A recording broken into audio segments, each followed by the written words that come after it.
There's a couple of fires burning in the camp constantly. There's only a few of us here today. I would have a candle lit in my cabin, for example. This is a match. You've heard of a matchlock musket? Matchlock musket. Match lock. This is a very old weapon. We think that they started using these sometime in the 1400s. It's 1610. We're still using them. Flint locks are around. They're available. Wheel locks, etc. They have their own source of spark. They have flint, obviously. This needs a match. Now, this is made in the time period. It would be made of woven hemp, soaked in fermented urine, and then dried. What's left behind? Saltpeter. Saltpeter burns. It burns very slow. This length, about an hour and a half to burn down. Every man in Virginia has a supply of this. Who's it coming from? England. Again, England, the Virginia Company of London is sporting a huge bill to keep us going over here. So if I'm on guard duty, this is lit the entire time. If I'm out there, this is lit, my musket's loaded, because you have to have this going to make the boom, as we say. Modern guns have a shell with powder already in it. I'm carrying powder in my bottles. It's all kind of separate. What I will do, when the time comes, in just a second or two, I get the gunpowder off my hands without killing myself here, is it's a real complicated sound series of things, but it's actually pretty fast when you do it.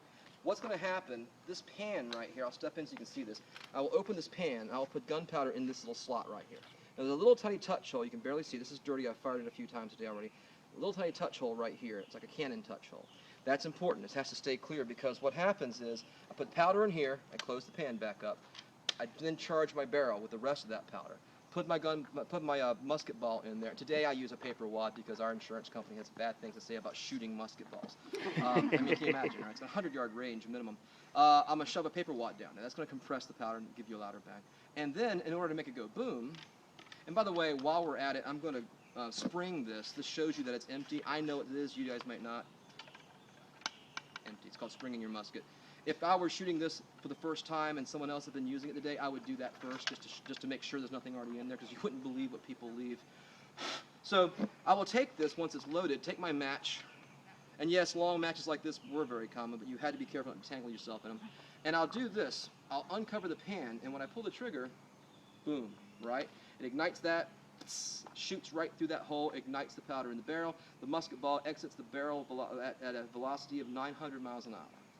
Pretty darn fast. Not as fast as modern guns, some anyway, but it's still pretty fast. Indians are shooting arrows at us. Well, this is a lot more powerful. They have a 40-yard range, and the best accuracy you can imagine. I've got a 100-yard range, and I can hit a man-sized or female-sized target at 100 yards. So that's if I've trained well. So there's really not a clear-cut advantage, because it takes almost 30 seconds to load this and fire it.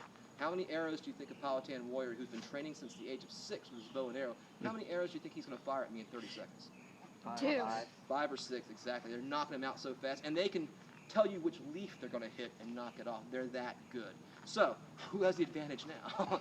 But what we're going to do is we're going to learn discipline here. Imagine, forget about the 300 men and boys, think about 25 guys. 25 guys with muskets.